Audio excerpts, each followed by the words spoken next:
بسم اللہ الرحمن الرحیم نحمدہ ونصلی علی رسولہ الکریم اما بعد باب فی ترک الوضوء مما مست النار هذا باب فی بیان ترک الوضوء فی حق من تناول ما مسته النار هذا باب فی بیان ترک الوضوء فی حق من تناول ما مسته النار، جس نے ما مسته النار کو کھا لیا، تناول کر لیا، تو اس کے حق میں وجوب وضو اور ترک وضو کے بیان کے بارے میں یہ باب ہے۔ یعنی جو چیزیں آگ پر پکائی گئی ہیں، آیا اس کے کھانے سے وضو واجب ہوتا ہے یا وضو واجب نہیں ہوتا؟ تو اس سلسلے میں ائمہ کا اختلاف ہے۔ ائمہ اربعہ امام ابو حنیفہ، امام مالک، امام شافعی اور امام احمد، اسی طرح امام اسحاق، حضرت سفیان ثوری، اہل حجاز اور اہل کوفہ اور بہت سارے صحابہ کرام رضوان اللہ تعالی علیہم اجمعین، ان کا مذہب یہ ہے کہ ما مست النار کے کھانے سے وضو واجب نہیں ہوتا۔ بات سمجھ میں آ گئی؟ نہ اس سے وضو اصطلاحی واجب ہوتا ہے اور نہ اس سے وضو لغوی واجب ہوتا ہے۔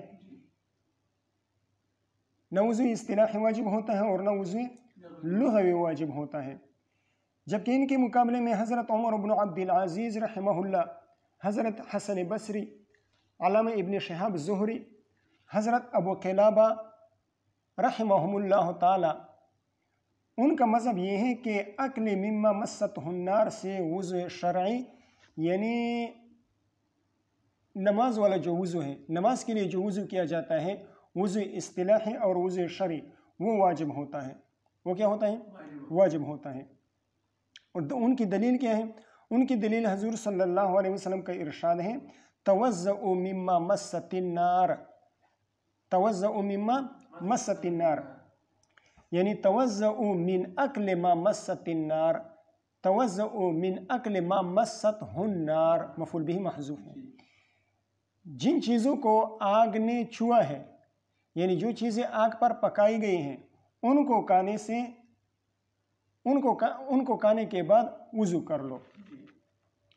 تو یہ ان حضرات کی دلیل ہے۔ حضرت عمر بن عبد العزیز، حسن بصری رحمہم اللہ وغیرہ، ان کی دلیل ہے کہ مما مست النار کے کھانے سے وضو واجب ہوتا ہے۔ جمہور ائمہ اربعہ وغیرہ، ان کا استدلال اس حدیث سے ہے جو پہلے نمبر پہ آ رہی ہے۔ آپ پڑھ لیں، بسند متصل منا الى الامام ابی داود رحمہ اللہ تعالی ومتعنا بعلومہ وبرکاتہ انہ قال حدثنا عبد اللہ بن مسلمۃ قال حدثنا مالک عن زید بن اسلم عن عطاء بن یسار عن ابن عباس رضی اللہ تعالی عنہما وعنہم ان رسول اللہ صلی اللہ علیہ وسلم اکل کتف شاتن۔ کتف اور کتفن اور کتفن، جیسے کہ کذبن اور کذبن دو لغتیں ہیں اس میں، کتفن کتفن، کذبن کذبن کی طرح۔ اکل کتف شاتن ثم صلی ولم یتوضأ، نماز پڑھ لی اور وضو نہیں فرمایا۔ تو یہ حدیث اس بات پر دلالت کر رہی ہے کہ اکل مما مسته النار وہ ناقض للوضو نہیں ہے، اس سے انتقاض وضو نہیں آتا، اس سے وضو نہیں ٹوٹتا۔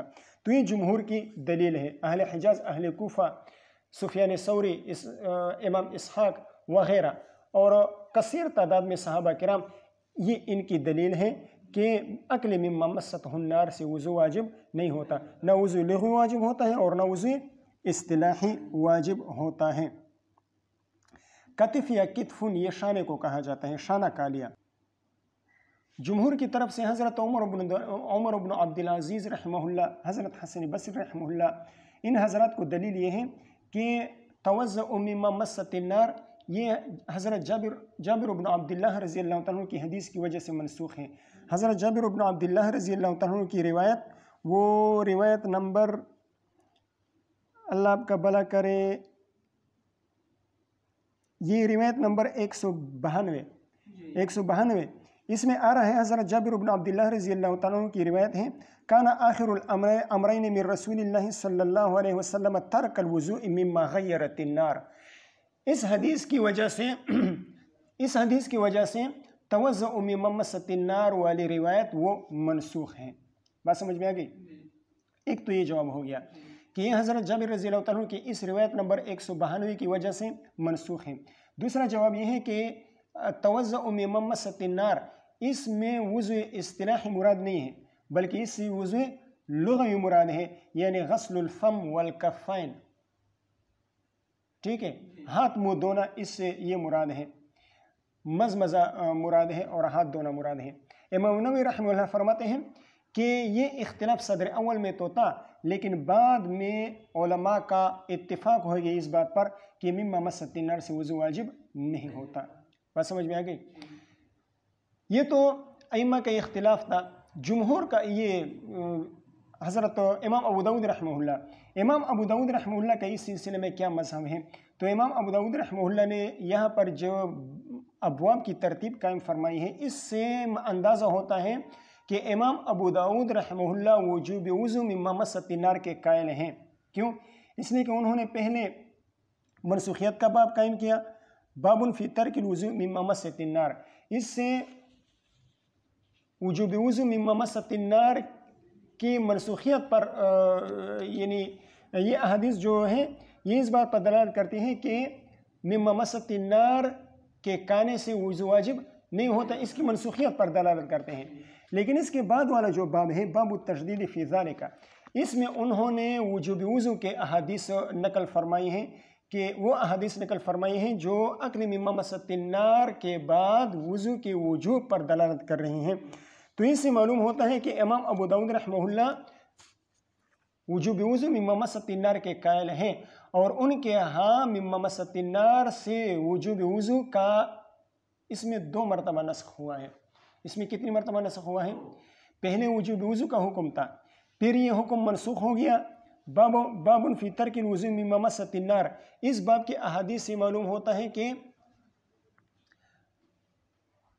وجوب وضو کا حکم منسوخ ہو گیا ہے، لیکن پھر باب التشدید فی ذالک، اس میں جو روایت ہیں اس سے اس منسوخیت کا نسخ ہے۔ منسوخیت کا کیا ہے؟ منسوخیت کا نسخ ہے۔ تو امام ابو داؤد رحمہ اللہ کے ہاں اس مسئلے میں نسخ 2 مرتبہ واقع ہوا ہے۔ بات سمجھ میں آ گئی؟ بعض احکام ایسے ہیں جن میں نسخ 2 مرتبہ ہوا ہے، جن میں تعدد نسخ ہوا ہے۔ حضرت قاضی ابو بکر ابن العربی رحمہ اللہ، انہوں نے عارضۃ الاحوزی جو ترمذی شریف کی شرح ہے اس میں 3 قسم کے احکامات کا ذکر فرمایا ہے کہ 3 قسم کے احکامات ایسے ہیں جس میں تعدد نسخ ہوا ہے۔ ایک قبلہ کا حکم ہے، تحویل قبلہ کا حکم، یہ 2 مرتبہ ہوا ہے۔ اسی طرح نکاح متعہ، اس میں بھی تعدد نسخ ہے، اور لحوم الحمر الاہلیہ، جو گھریلو پالتو جو گدے ہیں ان میں بھی نسخ متعدد مرتبہ ہوا ہے، 2 مرتبہ ہوا ہے۔ علامہ ابن العربی رحمہ اللہ فرماتے ہیں ولا احفظ رابعا، چوتھے کا مجھے پتہ نہیں ہے، میرے علم میں صرف یہی 2 احکامات ہیں جس میں 2 مرتبہ نسخ واقع ہوا ہے۔ لیکن علامہ سیوطی رحمہ اللہ قوت المختزی اس میں فرماتے ہیں کہ حضرت ابو العباس العورانی انہوں نے ایک چوتھے حکم کا بھی ذکر فرمایا ہے کہ اس میں بھی 2 مرتبہ نسخ ہوا ہے، اور وہ کیا ہے؟ وہ چوتھا حکم کیا ہے؟ وجوب وضو مما مست النار۔ علامہ سیوطی رحمہ اللہ فرماتے ہیں کہ ان 4 کو میں نے ایک نظم میں جمع کیا ہے، وہ قوت المختزی میں وہ نظم بھی موجود ہے۔ وہ کس طرح ہے؟ وَأَرْبَعٌ تَكَرَّرَ النَّسْخُ لَهَا جَاءَتْ بِهَا النُّصُوصُ وَالْآثَارُ لِقِبْلَةٍ وَمُتْعَةٍ وَحُمُرٍ كَذَا الْوُضُوءِ مِمَّا تَمَسَّ النَّارُ۔ وَأَرْبَعٌ تَكَرَّرَ النَّسْخُ لَهَا جَاءَتْ بِهَا النُّصُوصُ وَالْآثَارُ لِقِبْلَةٍ وَمُتْعَةٍ وَحُمُرٍ كَذَا الْوُضُوءِ مِمَّا تَمَسَّ النَّارُ۔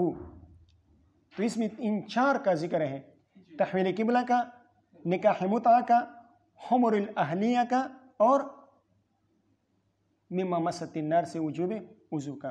تو یہ 4 قسم کے احکامات ایسے ہیں کہ ان میں تعدد نسخ واقع ہوا ہے۔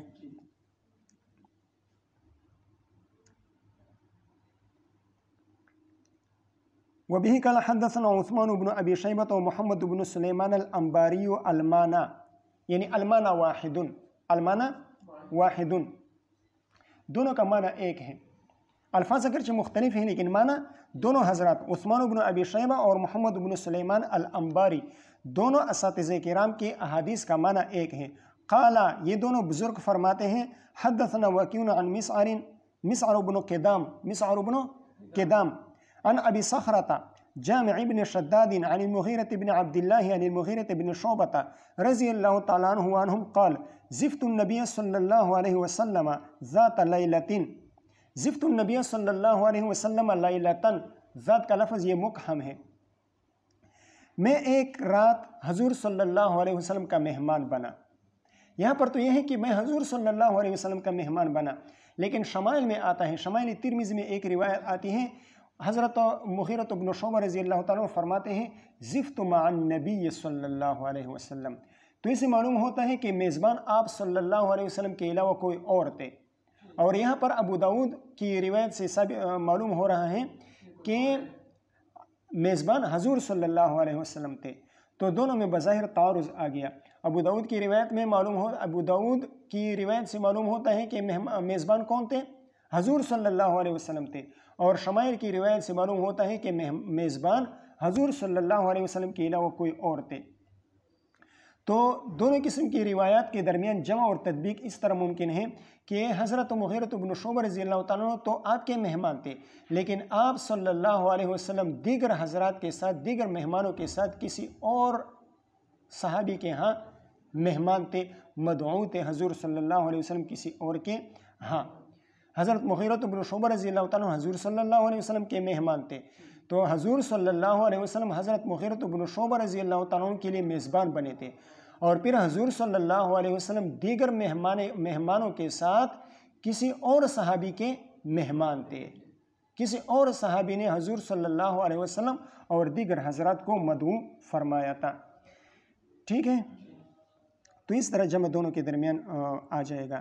فَأَمَرَ بِجَنْبٍ فَشُوِّيَ وَأَخَذَ الشَّفْرَةَ، فَأَمَرَ لِجَنْبٍ نہیں ہے بلکہ بِجَنْبٍ ہے، فَأَمَرَ بِجَنْبٍ یعنی امر بطبخ الجنب، جنب کس کو کہا جاتا ہے؟ بکری کا ایک جانب جس میں پسلیاں ہوتی ہیں، بکری کا ایک جانب دائیں بائیں جانب جس میں پسلیاں ہوتی ہیں تو اس کو جنب کہا جاتا ہے۔ فَأَمَرَ بِجَنْبٍ فَشُوِّيَ، حضور صلی اللہ علیہ وسلم نے ایک پہلو کے پکانے کا حکم فرمایا، فشویہ اس کو بھون دیا گیا، وَأَخَذَ الشَّفْرَةَ فَيَجْعَلُ يَحُزُّ لِي، حضور صلی اللہ علیہ وسلم نے چھری لے لی، فَأَخَذَ الشَّفْرَةَ فَيَجْعَلُ يَحُزُّ لِي بِهَا مِنْهُ، اور حضور صلی اللہ علیہ وسلم شروع ہو گئے يَحُزُّ لِي، میرے لیے کاٹنا شروع کر دیا، بِهَا اس شفرہ چھری کے ساتھ، مِنْهُ اس جنب سے، یحز لی بشفرت من الجنب، حضور صلی اللہ علیہ وسلم اس پہلو سے میرے لیے چھری کے ذریعے سے گوشت کاٹنے لگے۔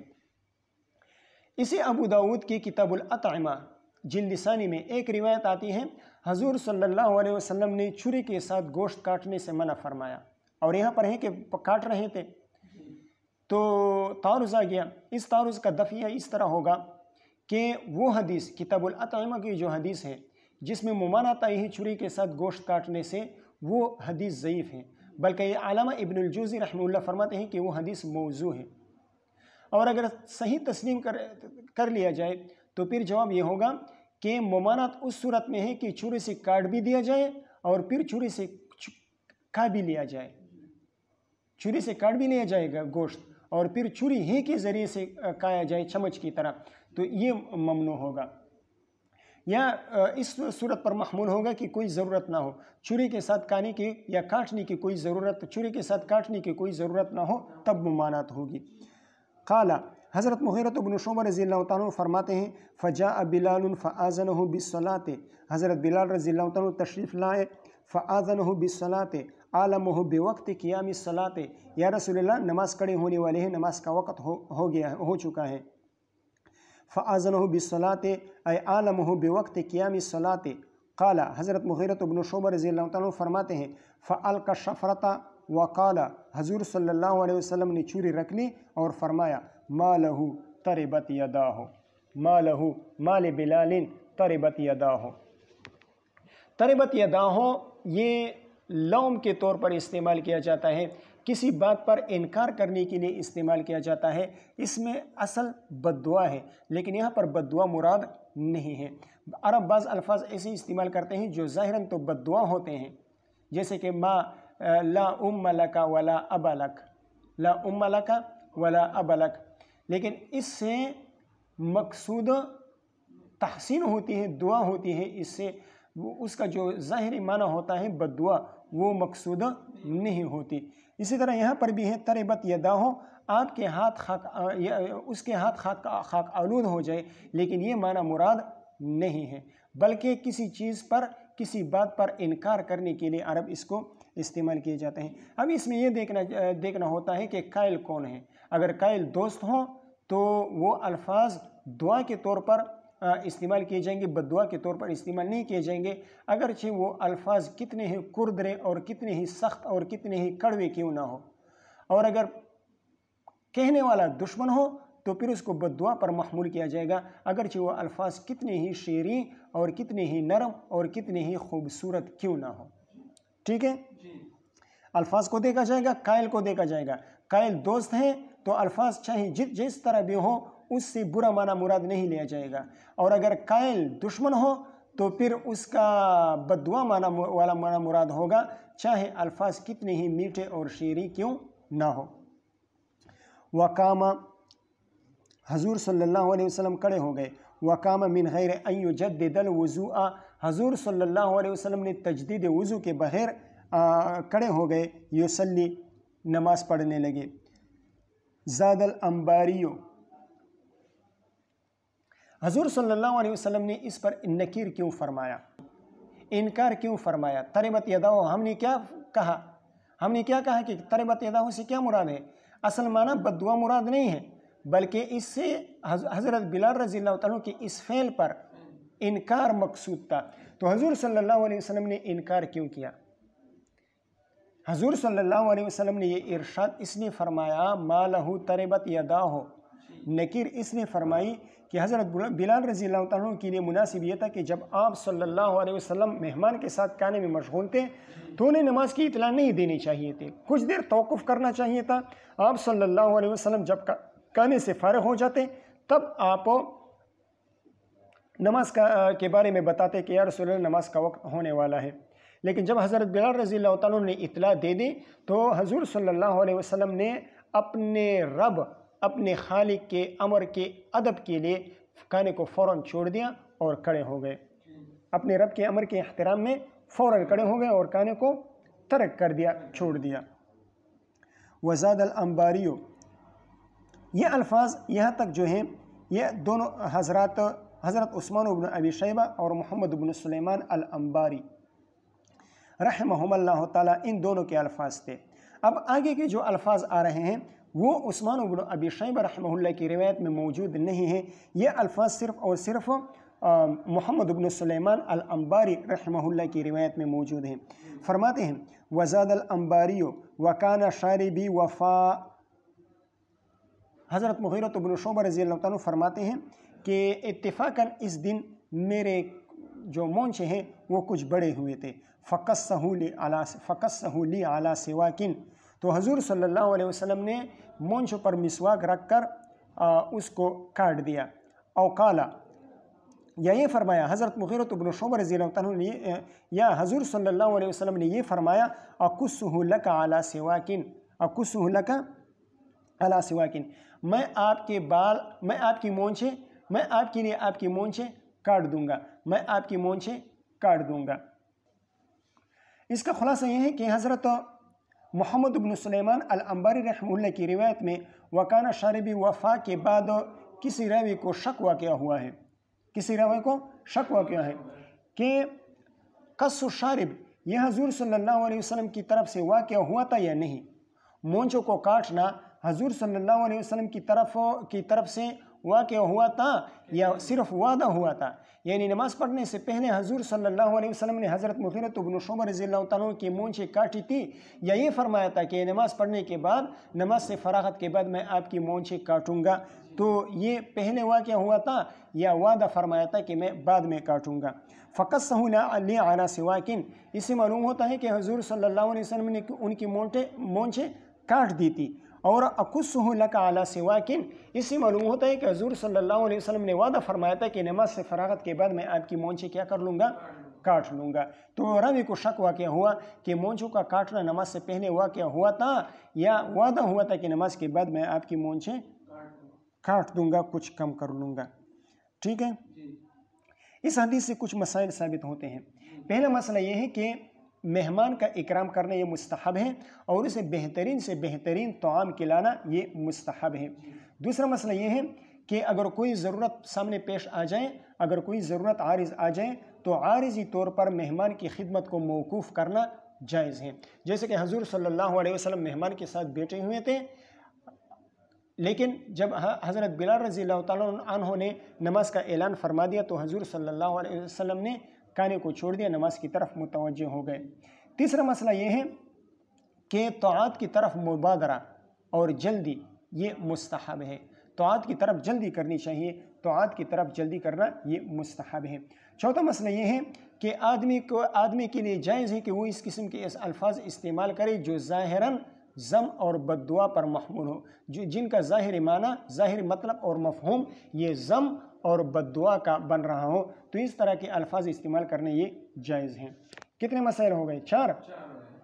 نمبر 5، مما مست النار سے وضو کا جو حکم ہے وہ استحبابی ہے، وجوبی نہیں ہے، اس لیے کہ یہاں پر ہے نا قام و یصلی، حضور صلی اللہ علیہ وسلم کھڑے ہو گئے، من غیر ان یجدد الوضوء و یصلی، نہ ہاتھ منہ دھویا تھا نہ وضو اصطلاحی فرمایا تھا۔ تو مما مست النار سے وضو کا جو حکم ہے وہ استحبابی ہے، وجوبی نہیں ہے۔ چھٹا مسئلہ یہ ثابت ہوتا ہے کہ گوشت کو چھری سے کاٹنا جائز ہے۔ ساتواں مسئلہ، اگر مونچھیں بڑی ہوئی ہو تو اس کو کاٹنا اپنے حدود کے اندر رکھنا، اور جو حدود سے متجاوز ہو اس کو کاٹنا یہ مستحب ہے۔ بات سمجھ میں آ گئی؟ 8واں مسئلہ یہ ثابت ہوتا ہے کہ مہمان کے مصالح کا لحاظ رکھنا چاہیے، مہمان کے آرام کا اور اس کے مصالح کا لحاظ رکھنا چاہیے۔ جن کاموں میں مہمان کو آرام ہو، راحت ہو، سکون ہو، تو ان کاموں کا اہتمام کرنا چاہیے۔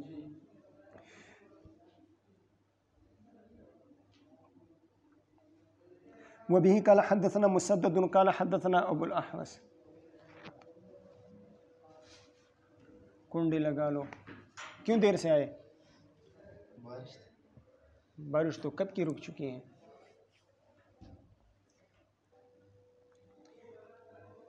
وبه قال حدثنا مسدد قال حدثنا ابو الاحوص قال حدثنا سماك عن عكرمة عن ابن عباس رضی اللہ تعالیٰ عنہما وعنہم قال اکل رسول اللہ صلی اللہ علیہ وسلم کتفا کتفا ثم مسح یدہ بمسح کان تحتہ، حضور صلی اللہ علیہ وسلم نے بکری کا شانہ تناول فرمایا، ثم مسح یدہ بمسح کان تحتہ، پھر حضور صلی اللہ علیہ وسلم نے ہاتھ صاف کر لیے ایک ٹاٹ کے ساتھ، کان تحتہ جو حضور صلی اللہ علیہ وسلم کے نیچے رکھا ہوا تھا، ثم قام یصلی، پھر کھڑے ہو گئے، ثم قام الى الصلاة من غیر ان یجدد الوضوء، پھر حضور صلی اللہ علیہ وسلم نماز کے لیے کھڑے ہو گئے بغیر اس کے کہ وہ تجدید وضو فرماتے، فصلى اور نماز پڑھ لی۔ اس روایت سے بھی چند مسائل ثابت ہوتے ہیں۔ ایک مسئلہ یہ ثابت ہوتا ہے کہ ہاتھوں کو ٹاٹ وغیرہ سے صاف کرنا کھانے کے بعد یہ جائز ہے۔ دوسرا مسئلہ یہ ثابت ہوتا ہے کہ ٹاٹ کو بچھا کر اس پر بیٹھنا جائز ہے، ٹھیک ہے۔ تیسرا مسئلہ یہ ثابت ہوتا ہے کہ کھانے کے بعد اگر ہاتھ دھو نہ لیے جائیں اور ویسے ہی کسی کپڑے یا ٹاٹ یا تولیہ کے ساتھ صاف کر لیے جائیں تو پھر یہ جائز ہے۔ دھوئے بغیر صرف کپڑے یا تولیے وغیرہ کے ساتھ ہاتھوں کو صاف کرنا، ہاتھوں کے صاف کرنے پر اکتفا کرنا یہ جائز ہے، ٹھیک ہے۔ بس سمجھ میں آ گئی؟ وبه قال حدثنا حفص بن عمر النميري قال حدثنا همام بن يحيى عن قتادة عن يحيى بن يعمر عن ابن عباس رضی اللہ تعالیٰ عنہ وعنہم ان النبی صلی اللہ علیہ وسلم انتہز من کتف، حضور صلی اللہ علیہ وسلم نے، نہس کس کو کہتے ہیں؟ نہس کہتے ہیں الاکل بمقدم الفم، سامنے کے جو دانت ہیں بڑے بڑے، ان سے کانے کو نہس کہا جاتا ہے۔ حضور صلی اللہ علیہ وسلم نے بکری کا شانہ کایا، اور ایک ہوتا ہے نہش، النہش، انتہشا، آخر میں شین ہے، تو ازراس کے ساتھ یہ جو کچلیوں کے دانت ہوتے ہیں نا، کچلیوں کے دانت، نوکیلے دانت سائڈوں میں، تو اس سے کانے کو انتہاش کہا جاتا ہے۔ انتہز من کتف ثم صلی ولم یتوضأ، حضور صلی اللہ علیہ وسلم نے بکری کا شانہ کایا، ثم صلی ولم یتوضأ، پھر نماز پڑھ لی اور وضو نہیں فرمایا۔ ٹھیک ہے، اس روایت پر امام بخاری رحمہ اللہ نے باب باندھا ہے، باب من لم یتوضأ من لحم شاۃ والسویق، باب من لم یتوضأ من لحم شاۃ والسویق، لیکن یہاں پر سویق کا ذکر نہیں ہے، صرف شاۃ، کتف شاۃ کا ذکر ہے، سویق کا ذکر اس روایت میں موجود نہیں ہے، لیکن سوا کا حکم بطریق اولا اس سے معلوم ہو سکتا ہے، اس لیے کہ جب بکری کا گوشت کھانے سے وضو واجب نہیں ہوتا، حالانکہ بکری کے گوشت میں کیا ہوتا ہے، اس میں چکناہٹ ہوتی ہے، دسومت ہوتی ہے، تو سویق سے بطریق اولا وضو واجب نہیں ہوگا۔ وبه قال حدثنا ابراہیم بن الحسن الخثعمی قال حدثنا حجاج قال ابن جریج اخبرني محمد بن المنكدر قال سمعت جابر بن عبد الله رضی اللہ تعالیٰ عنہ وعنہم یقول قربت للنبی صلی اللہ علیہ وسلم خبزا ولحما، میں نے حضور صلی اللہ علیہ وسلم کے سامنے رکھ دیا کیا؟ روٹی اور گوشت، فاکلا، پھر حضور صلی اللہ علیہ وسلم یہ دونوں چیزیں تناول فرمائی، ثم دعا بوضوء، ثم دعا بوضوء، ثم دعا بماء الوضوء، وضو کس کو کہا جاتا ہے؟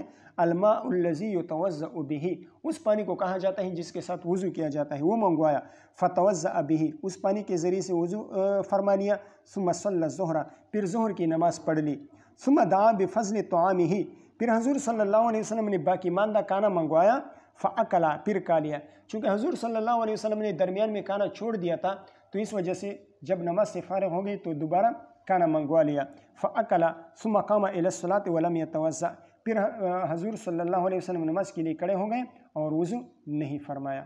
بات سمجھ میں آ گئی؟ حضور صلی اللہ علیہ وسلم نے ظہر کے لیے وضو فرمایا، ہو سکتا ہے کہ حضور صلی اللہ علیہ وسلم کا ظہر کے لیے وضو فرمانا یہ کسی اور سبب سے ہو، عقل کتف شاۃ کی وجہ سے نہ ہو، یہ گوشت کھانے کی وجہ، اس میں کتف شاۃ تو نہیں ہے، مطلقاً گوشت ہے، گوشت کھانے کی وجہ سے نہ ہو، کسی اور سبب سے حضور صلی اللہ علیہ وسلم کا وضو ٹوٹ گیا ہو، یا پہلے سے حضور صلی اللہ علیہ وسلم باوضو نہ ہو، تو حضور صلی اللہ علیہ وسلم نے کیا فرما لیا؟ ظہر کی نماز کے لیے وضو فرما لیا۔ یا یہ بھی احتمال ہے کہ ظہر کے لیے وضو اصطلاحی نہیں فرمایا تھا، یہاں پر جو الفاظ آتے ہیں نا فتوضأ بہ، یہاں سے وضو اصطلاحی مراد نہ ہو، یہ احتمال موجود ہے کہ وضو اصطلاحی اور وضو شرعی جو نماز کے لیے کیا جاتا ہے وہ وضو مراد نہ ہو، بلکہ وضو لغوی مراد ہو، یعنی ہاتھ منہ دھونا یہ مراد ہو۔ لیکن عصر کا جب وقت آ گیا تو وہاں پر حضور صلی اللہ علیہ وسلم نے وضو لغوی کو بھی ترک فرما لیا۔ کیوں ترک فرما لیا؟ اس لیے ترک فرما لیا تاکہ کوئی یہ وضو لغوی کے وجوب کا وہم نہ کر لے، کسی کے وہم میں یہ بات نہ آ جائے کہ گوشت یا روٹی کھانے کے بعد وضو لغوی یہ واجب ہوتا ہے، تو اس وجوب کے وہم کو ختم کرنے کے لیے حضور صلی اللہ علیہ وسلم نے کیا کر دیا؟ عصر کے لیے پھر وضو لغوی کو بھی چھوڑ دیا۔ یا آپ یہ بھی کہہ سکتے ہیں کہ حضور صلی اللہ علیہ وسلم نے ظہر کی نماز کے لیے جو وضو فرمایا تھا وہ وضو لغوی تھا، اور عصر کی نماز کے لیے وضو لغوی کو بھی چھوڑ دیا۔ کیوں چھوڑ دیا؟ بیان جواز کے لیے۔ ٹھیک ہے، اس حدیث سے بھی چند مسائل ثابت ہوتے ہیں۔ پہلا مسئلہ یہ ثابت ہوتا ہے کہ دو کانوں کو جمع کرنا جائز ہے، ایک ساتھ دو قسم کے کانے کھانا، جیسے کہ یہاں پر حضور صلی اللہ علیہ وسلم نے گوشت اور روٹی دونوں کو جمع فرمایا تھا، تو دو کانوں کو جمع کرنا یہ کوئی زہد اور تقوی کے خلاف نہیں ہے۔ دوسرا مسئلہ یہ ہے کہ باقی ماندہ کانے کو دوبارہ کھانا، ایک مرتبہ آپ کھانا کھا رہے تھے، آپ شکم سیر ہو گئے، یا کسی اور عذر کی بنا پر آپ نے چھوڑ دیا، پھر دوبارہ عود کرنا جائز ہے، اس کانے کو دوبارہ کانا جائز ہے۔ کہ دو مسئلے ہو گئے۔ تیسرا مسئلہ کیا ثابت ہوتا ہے علماء کرام؟ تیسرا مسئلہ کون سا ثابت ہوتا ہے؟ تیسرا مسئلہ یہ ثابت ہوتا ہے کہ مما مست النار سے ترک وضو جائز ہے۔ اکل مما مست النار سے ترک وضو جائز ہے۔ بات سمجھ میں آ گئی؟ وبه قال حدثنا موسى بن سهل ابو عمران الرملي قال حدثنا علي بن عياش قال حدثنا شعيب بن ابي حمزة عن محمد بن المنكدر عن جابر رضي الله تعالى عنه وعنهم قال كان آخر الأمرين من رسول الله صلى الله عليه وسلم ترك الوضوء مما غيرت النار. كان آخر الأمرين من رسول الله صلى الله عليه وسلم ترك الوضوء مما غيرت النار. آپ کی مرضی ہے جس طرح اعراب پڑھنا چاہیں۔ حضور صلی اللہ علیہ وسلم کے دو فعلوں میں سے آخری فعل وہ کیا تھا؟ ترک الوضوء مما مست النار تھا، ترک الوضوء مما غیرتہ النار تھا۔ حضور صلی اللہ علیہ یہاں پر امرین کا ہم نے کیا ترجمہ کیا؟ فعلین۔ حضور صلی اللہ علیہ وسلم کے دو فعلوں میں سے آپ صلی اللہ علیہ وسلم کا آخری فعل وہ ترک الوضوء مما غیرت النار تھا، یعنی امر بمعنی معمور کے ہیں۔ امر کیا ہے؟ بمعنی معمور کے ہیں، اور معمور فعل کو کہا جاتا ہے، تو اس وجہ سے ہم نے کہا کہ کانا آخر الفعلین۔ بات سمجھ میں آ گئی؟ اس میں دوسرا احتمال یہ ہے کہ امر اپنے حقیقی معنی میں ہو، تو اس صورت میں حدیث کا مطلب یہ ہو جائے گا کہ ابتدا میں حضور صلی اللہ علیہ وسلم نے مما مست النار سے وضو کا حکم فرمایا تھا، اس حکم پر عمل کیا گیا، اس حکم پر عمل ہو گیا۔ حضور صلی اللہ علیہ وسلم نے حکم دیا تھا کہ اکل مما مست النار کے بعد وضو کر لو، اس حکم پر عمل ہو گیا۔ پھر اس کے بعد حضور صلی اللہ علیہ وسلم نے ترک وضو کا حکم دے دیا، پھر اس پر عمل شروع ہو گیا، تو آخر الامرین کیا ہو گیا؟ آخر الامرین ترک الوضو مما مست النار ہو گیا۔ بات سمجھ میں آ گئی؟ قال ابو داود وهذا اختصار من الحديث الاول وهذا اختصار من الحديث الاول. هذا کے ذریعے سے اشارہ ہے کان آخر الامرین الی آخرہ، اس کی طرف اشارہ ہے۔ ہذا کے ذریعے سے کس کی طرف اشارہ ہے؟ ہذا کے ذریعے سے کان آخر الامرین الی آخرہ، اس کی طرف اشارہ ہے۔ ٹھیک ہے؟ هذا اختصار من الحدیث الاول، اور حدیث اول سے مراد اس سے مقبل والی روایت ہے، حضرت ابن جریج رحمہ اللہ والی 191 نمبر کی جو روایت ہے وہ اس سے مراد ہے۔ حدیث اول سے باب کی حدیث اول مراد نہیں ہے، بلکہ پہلی والی 191 والی روایت ابن جریج رحمہ اللہ والی اس سے مراد ہے۔ امام ابو داود رحمہ اللہ کا غرض اور مقصد اس کالا سے یہ ہے کہ جن حضرات نے حضرت جابر بن عبداللہ رضی اللہ تعالیٰ کے اس قول سے وجوب وضو مما مست النار کے نسخ پر استدلال کیا ہے، ان کا یہ استدلال درست اور صحیح نہیں ہے۔ کیوں؟ اس لیے کہ یہ قول مطلقاً نہیں ہے، مطلقاً مما مست النار سے ترک وضو کے آخر الامرین ہونے پر دلالت نہیں کر رہا۔ یہ حدیث جو ہے کانا آخر الامرین الی آخرہ، یہ مطلقاً مما مست النار سے ترک وضو کے آخر الامرین ہونے پر دلالت نہیں کرتا، بلکہ یہ سابقہ روایت کا اختصار ہے۔ سابقہ روایت کا اختصار ہے۔ سابقہ روایت میں یہ بات تھی کہ حضور صلی اللہ علیہ وسلم نے گوشت کھایا، پھر ظہر کی نماز کے لیے وضو فرما لیا، پھر جب ظہر کی نماز سے واپس آ گئے تو عصر کی نماز تو پھر دوبارہ گوشت کھا لیا، پھر عصر کی نماز کے لیے وضو نہیں کیا، تو آخر الامرین کیا ہوا؟ آخر الامرین ترک الوضو ہو گیا۔ لیکن یہ مطلق نہیں ہے، بلکہ اس مجلس کے اعتبار سے یہ آخر الامرین ہے۔ مطلقاً ترک وضو مما مست النار کا آخر الامرین ہونا یہ مطلقاً نہیں ہے، بلکہ اس مجلس کے اعتبار سے ہے۔ ٹھیک ہے؟ اسی مجلس میں آخر الامرین ترک الوضو مما مست النار تھا۔ ٹھیک ہے؟ لہٰذا اس روایت پر ترک وضو مما مست النار کی منسوخیت، یہ وضو مما مست النار کی وجوب کی منسوخیت کا قول کرنا اس حدیث کی بنا پر یہ جائز اور درست اور صحیح نہیں ہے۔ اس روایت سے وجوب وضو مما مست النار کی منسوخیت پر استدلال کرنا درست نہیں ہے۔ امام ابو داؤد رحمہ اللہ کا مقصد یہ ہے، ٹھیک ہے۔ اس مقصد کو آپ ایک اور انداز سے بھی بیان کر سکتے ہیں کہ دیکھیں ان دونوں روایتوں کا 91 اور 92، 191 اور 192، ان دو روایت کا مدار محمد بن المنکدر پر ہے، اور محمد بن المنکدر کے دو شاگرد ہیں، ایک ہیں ابن جریج اور دوسرے ہیں شعیب بن ابی حمزہ، ایک ہے ابن جریج اور دوسرے ہیں شعیب بن ابی حمزہ۔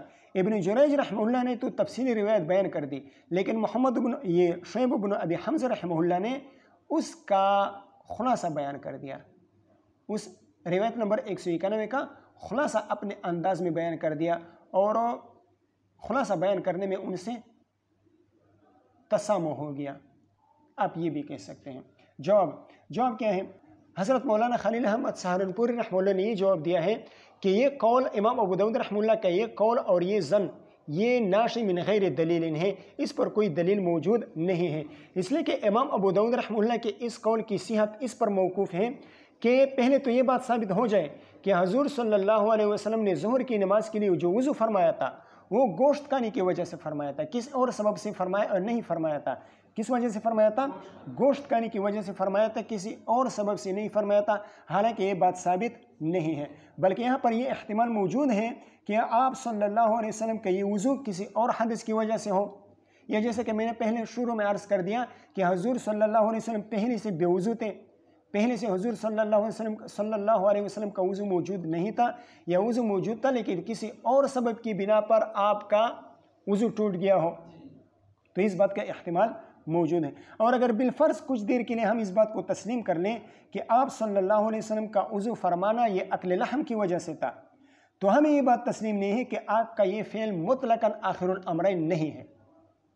اگر بالفرض تسلیم کر لیا جائے کہ حضور صلی اللہ علیہ وسلم نے جو وضو فرمایا تھا یہ اکل لحم کی وجہ سے تھا، تو ہم اس بات کو تسلیم نہیں کرتے کہ آپ صلی اللہ علیہ وسلم کا یہ فعل مطلقاً آخر الامرین نہیں ہے، بلکہ ہم یہ کہتے ہیں کہ حضور صلی اللہ علیہ وسلم کا یہ فعل مطلقاً آخر الامرین تھا، اس مجلس کے اعتبار سے آخر الامرین نہیں تھا۔ بات سمجھ میں آ گئی؟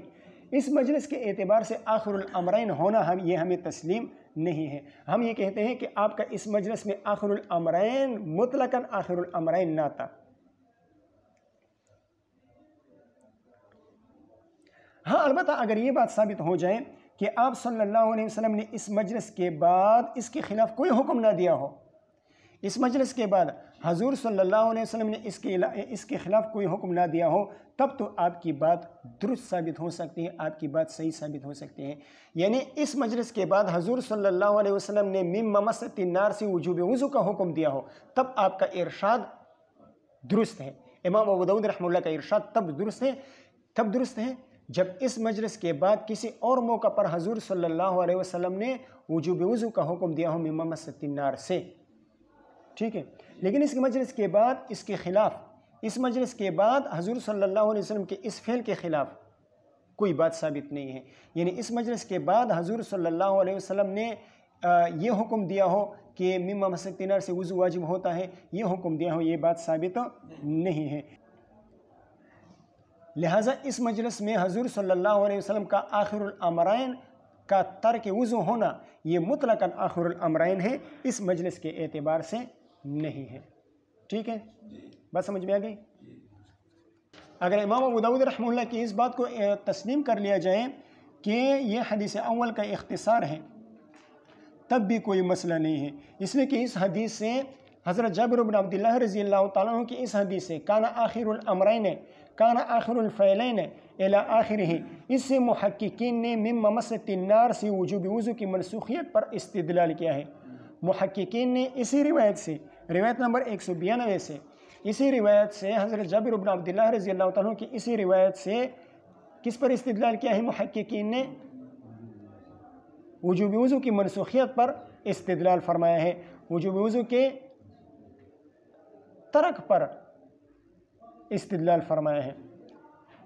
اسی طرح اقوال صحابی ہیں، اقوال و افعال صحابہ بھی ہیں، اسی طرح اقوال و افعال صحابہ بھی ہیں جو مم ممست النار کی وجوب کی منسوخیت پر دلالت کرتے ہیں۔ مثال کے طور پر خلفائے راشدین ہو گئے، حضرت ابو بکر صدیق، حضرت عمر فاروق، حضرت عثمان غنی اور حضرت علی رضی اللہ تعالیٰ عنہم، اسی طرح حضرت ابن عباس رضی اللہ تعالیٰ عنہما، حضرت عامر بن ربیعہ، ابی بن کعب، حضرت ابو طلحہ اور بھی بہت سارے جلیل القدر صحابہ کرام جن کے اسماء گرامی آپ بذل المجہود میں دیکھ سکتے ہیں۔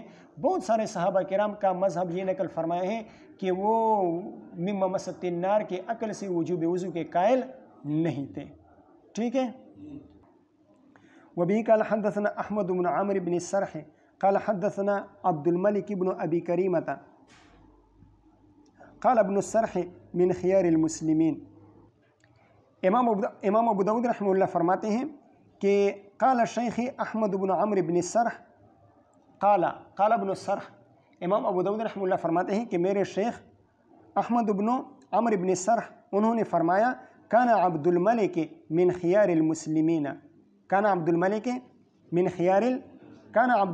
ابن ابی کریمۃ من خیار المسلمین، بہترین مسلمانوں میں سے ایک بہترین مسلمان تھے۔ یہ حضرت عبد الملک ابن ابی کریمہ کو شاگرد کی طرف سے ان کی توثیق ہے۔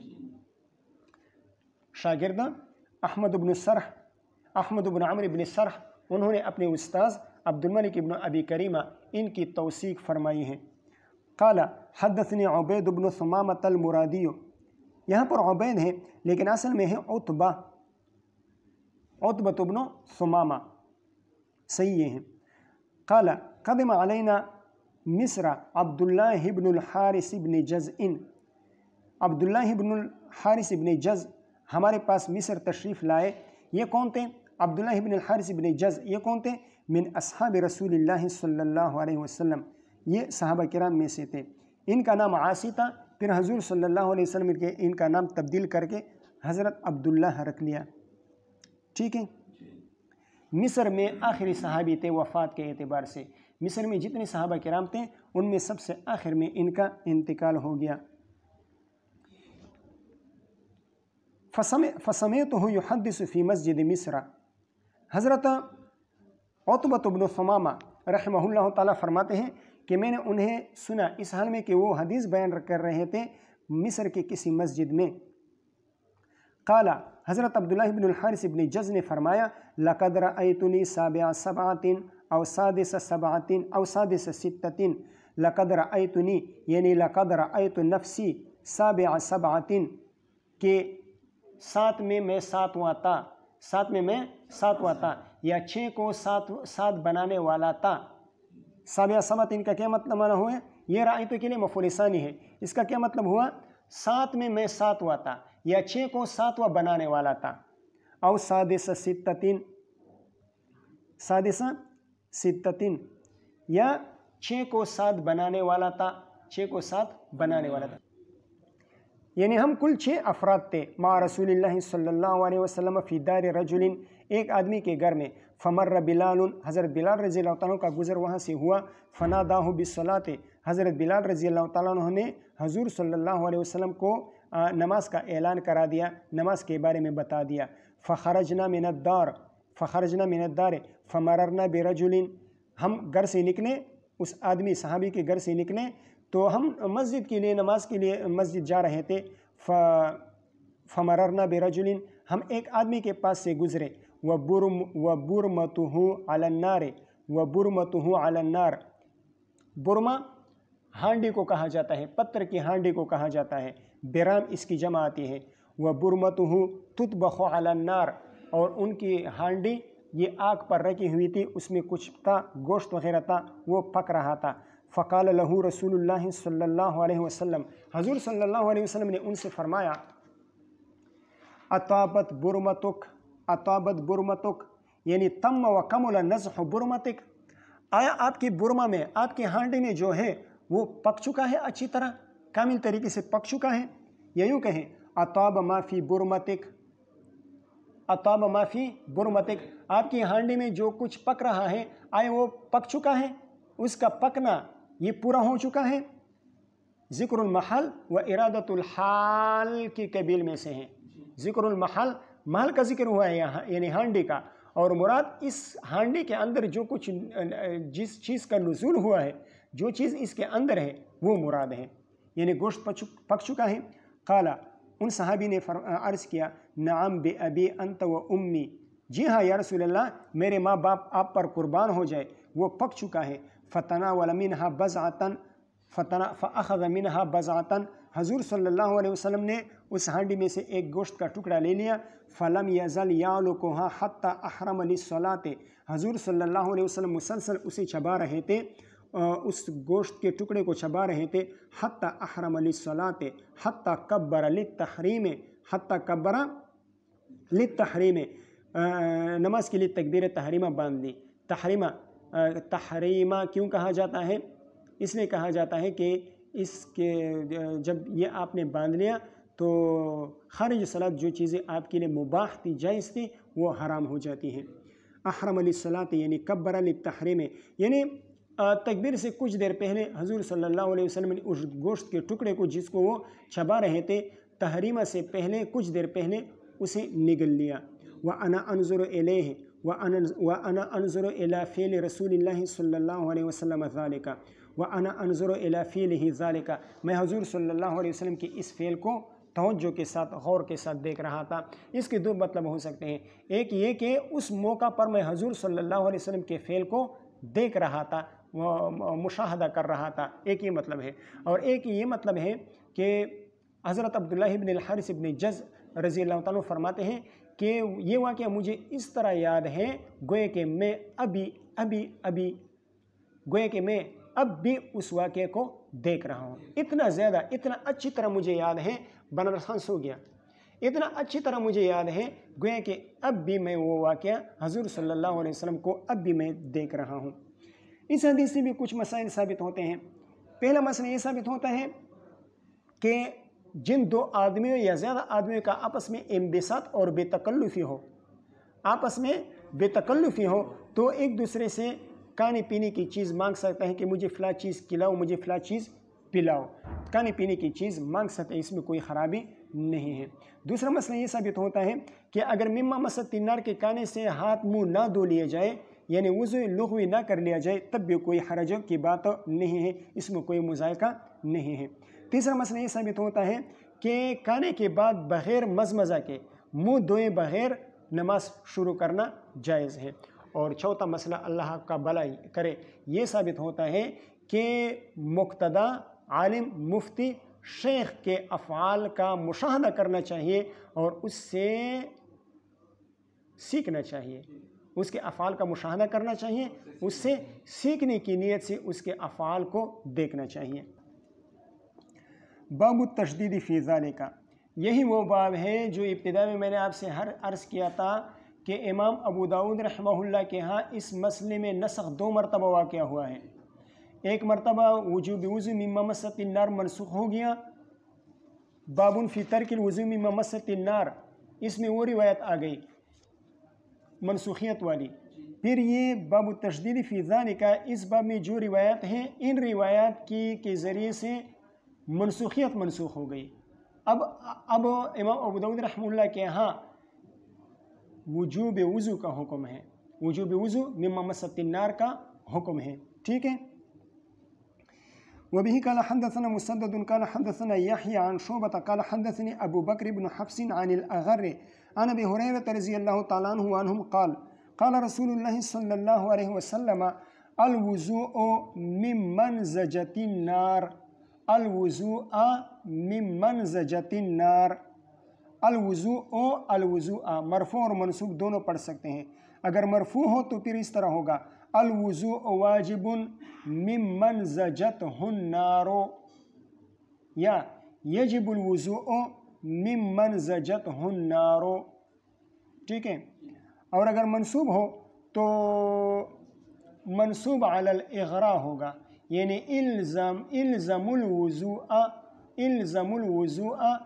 من منزجته النار، الزم الوضوء من منزجته النار۔ وضو واجب ہوتا ہے یا وضو کو لازم پکڑو ان چیزوں کے کھانے کے ساتھ انزجته النار جس کو آگ نے پکائی ہو۔ وبه قال حدثنا مسلم بن إبراهيم قال حدثنا أبان بن يزيد عن يحيى يعني بن أبي كثير عن أبي سلمة عبد الله بن عبد الرحمن القرشي عن أبي سلمة عبد الله بن عبد الرحمن القرشي أن أبا سفيان بن سعيد بن المغيرة حدثه أنه دخل على أم حبيبة رضی اللہ تعالیٰ عنہ وعنہم. حضرت ام حبیبہ حضرت ابو سفیان بن سعید بن المغیرہ وہ فرماتے ہیں کہ میں حضرت ام حبیبہ رضی اللہ تعالیٰ عنہ کے پاس آیا. حضرت ام حبیبہ رضی اللہ تعالیٰ عنہ ام المومنین کی خدمت اقدس میں حاضر ہوا. ان کا نام رملہ تھا اور حضرت ابو سفیان رضی اللہ تعالیٰ عنہ کی بیٹی تھی. فسقتہ قدحا من سویق، تو انہوں نے ایک پیالہ سویق پلایا. تو انہوں نے حضرت ابو سفیان کو ایک پیالہ سویق کا پلایا. قدح کس کو کہا جاتا ہے؟ آنیتن تروی الرجلین، اس برتن کو کہا جاتا ہے جو دو آدمیوں کو سیراب کر دے، جو دو آدمیوں کو کیا کر دیں؟ سیراب کر دے. یا مطلقاً پیالہ اس سے مراد ہے. بہرحال جو بھی ہو، اس برتن میں حضرت ابو سفیان بن سعید بن المغیرہ رحمہ اللہ تعالیٰ کو سویق پلایا.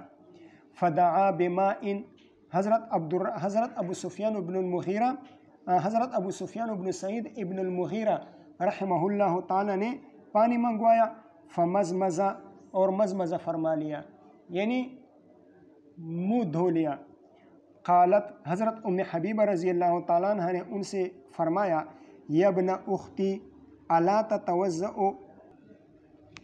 حضرت ابو سفیان بن سعید ابن المغیرہ رحمہ اللہ تعالیٰ انہوں نے کیا کیا؟ پانی منگوایا، صرف مزمزے پر اکتفا فرما لیا. تو حضرت ام حبیبہ رضی اللہ تعالیٰ عنہ نے فرمایا، یبن اختی، اے میرے بھانجے، الا توضأ، آیا آپ وضو نہیں کریں گے؟ یعنی ترک وضو پر انکار فرما لیا. یہاں پر جو حمزہ آئی ہے یہ ترک وضو پر نکیر کے لیے ہے، انکار کے لیے ہے کہ آپ نے وضو اصطلاحی کیوں نہیں بنایا، آپ نے وضو شرعی کیوں نہیں بنایا، آپ نے وہ وضو کیوں نہیں بنایا جو وضو نماز کے لیے کیا جاتا ہے، آپ نے صرف مزمزے پر اکتفا کیوں کر لیا؟ تو ترک وضو پر نکیر کر لیا. اور پھر وجہ بھی بیان کر دی. ان النبی صلی اللہ علیہ وسلم قال، حضور صلی اللہ علیہ وسلم فرماتے ہیں، توضؤوا مما غیرت النار، او قال مما مست النار. توضؤوا، وضو کر لو، وضو بنا لو اس چیز کے کانے سے جس کو آگ نے متغیر کیا ہو، یا وضو بنا لو اس چیز کے کانے کے بعد جس کو آگ نے چھوا ہو. یعنی آگ پر جو چیز پکائی گئی ہے اس کے بعد وضو بنا لو، اس کے کھانے کے بعد وضو بنا لو. یہ وجہ بیان کر دی. حضور صلی اللہ علیہ وسلم نے تو یہ فرمایا ہے اور آپ نے صرف مزمزے پر اکتفا کر لیا. یہ کیوں؟ اس طرح آپ کو نہیں کرنا چاہیے تھا. تو اس روایت سے امام ابو داؤد رحمہ اللہ یہ ثابت فرمانا چاہتے ہیں کہ مما مست النار سے جو ترک وضو کا حکم تھا، مما مست النار سے وجوب وضو کے حکم کی جو منسوخیت تھی، وہ منسوخیت منسوخ ہو چکی ہے. اور اب حکم کیا ہے؟ وجوب وضو مما مست النار کا اب حکم ہے. ٹھیک ہے. قال ابو داؤد فی حدیث الزہری یبن اخی. حضرت ابن شہاب زہری رحمہ اللہ کی روایت میں یبن اخی کے الفاظ آئے ہیں. کس کے الفاظ آئے ہیں؟ یبن اخی. مطلب یہ ہے کہ حضرت ابو سلمہ عبداللہ ابن عبد الرحمن القرشی، اس سے روایت کرنے والے دو حضرات ہیں. کون کون؟ ایک ہے یحییٰ ابن ابی کثیر اور دوسرے ہیں ابن شہاب زہری. یحییٰ ابن ابی کثیر نے اپنی حدیث میں یبن اختی کے الفاظ ذکر کیے ہیں اور ابن شہاب زہری رحمہ اللہ نے یبن اخی کے الفاظ ذکر کیے ہیں. تو اگر یبن اختی کے الفاظ لے لیے جائے تو یہ حقیقت ہوگا، اور اگر یبن اخی کے الفاظ لے لیے جائے تو یہ مجاز پر محمول ہوگا. یہ کس پر محمول ہوگا؟ مجاز پر محمول ہوگا. لیکن تحاوی شریف میں یہ روایت آئی ہے، وہاں پر اس کے بالعکس ہیں. حضرت ابن شہاب زہری رحمہ اللہ نے یبن اختی کے الفاظ وہاں پر ذکر کیے ہیں. ٹھیک ہے. شیخ الحدیث مولانا زکریا رحمہ تعالی وہ فرماتے ہیں کہ دونوں باتیں صحیح ہیں۔ حضرت یحییٰ بن ابی کثیر رحمہ اللہ ان سے دو روایتیں ہیں، ایک روایت میں یبن اختی کے الفاظ ہیں اور دوسری روایت میں یبن اخی کے الفاظ ہیں۔ اسی طرح علامہ ابن شہاب زہری رحمہ اللہ سے بھی دو روایتیں ہیں، ایک میں یبن اختی کے الفاظ ہیں اور ایک میں یبن اخی کے الفاظ ہیں۔ تو یحییٰ بن ابی کثیر اور ابن شہاب زہری رحمہم اللہ تعالی دونوں سے دونوں قسم کے روایت الفاظ مروی ہیں، دونوں سے دونوں قسم کے الفاظ مروی ہیں۔ ٹھیک ہے، بس یہ ہو گیا۔